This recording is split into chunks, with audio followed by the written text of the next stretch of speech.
திமுக பாஜக இணக்கம். செந்தில் பாலாஜியை விசாரிக்க கவர்னர் ஒப்புதல் அளிக்காதது ஏன்? நிர்மல்குமார் கேள்வி.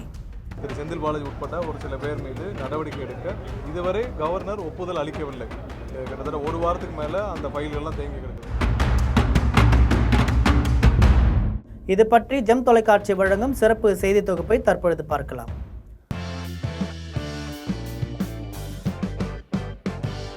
போக்குவரத்து துறையில் வேலை வாங்கி தருவதாக கூறி பணம் பெற்று மோசடியில் ஈடுபட்டதாக முன்னாள் அமைச்சர் செந்தில் பாலாஜி மீது அமலாக்கத்துறை வழக்கு தொடர ஆளுநர் ரவி அர்லேக்கரின் அனுமதியை தமிழக அரசு கோரியிருந்தது. இந்த நிலையில் ஆளுநர் தரப்பில் இருந்து இதுவரை அதற்கான ஒப்புதல் வழங்கப்படலன்னு அமைச்சர் சிடிஆர் நிர்மல்குமார் கூறியிருக்கிறார். திமுக எம்எல்ஏவும் முன்னாள் அமைச்சருமான செந்தில் பாலாஜி அதிமுக ஆட்சி காலத்தில் போக்குவரத்து துறை அமைச்சராக இருந்தார். அப்போது போக்குவரத்து துறையில் வேலை வாங்கி தருவதாக கோரி பணம் பெற்று மோசடியில் ஈடுபட்டதாக செந்தில் பாலாஜி மீது குற்றச்சாட்டு எழுந்திருக்கு. இந்த விவகாரம் தொடர்பாக சென்னை மத்திய குற்றப்பிரிவு போலீசார் வழக்கு பதிவு செய்திருந்தாங்க. இதில் சட்டவிரோத பணப்பரிமாற்றம் நடைபெற்றதாக அமலாக்கத்துறையும் தனியாக வழக்கு பதிவு செய்து விசாரணை மேற்கொண்டது. முன்னாள் அமைச்சர் என்பதால் செந்தில் பாலாஜி மீது விசாரணை நடத்த மாநில அரசின் அனுமதி அவசியம்.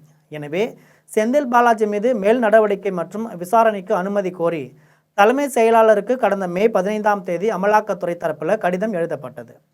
இதையடுத்து வேலைக்கு பணம் பெற்ற வழக்கில் முன்னாள் அமைச்சர் செந்தில் பாலாஜி மீது அமலாக்கத்துறை வழக்கு தொடர ஆளுநர் ரவி அர்லேக்கரின் அனுமதியை தமிழக அரசு கோரியிருந்தது.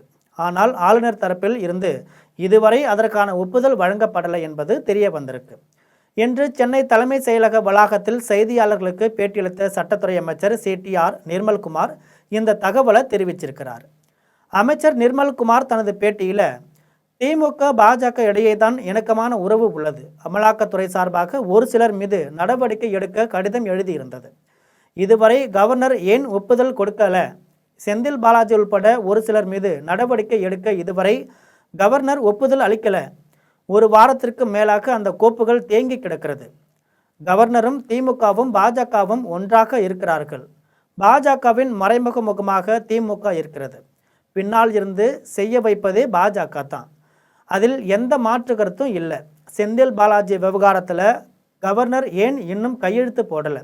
அப்போது யாருக்காக கையெழுத்து போடாமல் இருக்கிறார்? இதற்கு திமுகவும் பதில் சொல்லட்டும் என்றார். இன்னைக்கு பாரதிய ஜனதா கட்சிக்கும் திமுகவுக்கும் தான் மிக நெருக்கமான ஒரு உறவு இருக்குது.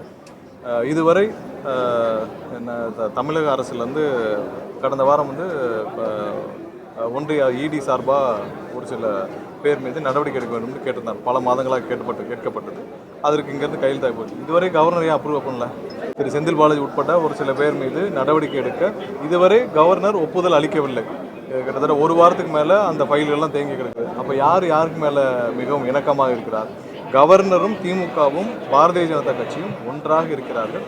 இது பாரதிய ஜனதா கட்சியுடைய அனைத்து மறைமுக முகமாக திமுக இங்கே இருக்கிறது. திமுக இங்கே அவர்களை பின்னாடிருந்து எல்லாத்தையும் செய்ய வைப்பதே பாரதிய ஜனதா கட்சி தான். அதில் எந்த மாற்று கருத்தும் கிடையாது. இதுவரை செந்தில் பாலாஜி உள்ளிட்டவங்க மீது நடவடிக்கை எடுக்க சொல்லி இங்கேருந்து போன ஃபைலில் எதுக்கு இதுவரை கவர்னர் கையெழுத்து போடணும்? அப்போ யாருக்காக கையெழுத்து போட மாட்டார்? ஸோ அதற்கு முதல்ல கவர்னர் கையெழுத்து பதில் சொல்லட்டும். இது திமுகவும் பதில் சொல்லட்டும். இது போன்ற செய்தியை தெரிந்து கொள்ள தொடர்ந்து ஜெம் தொலைக்காட்சியுடன் இணைந்திருங்கள். நன்றி, வணக்கம்.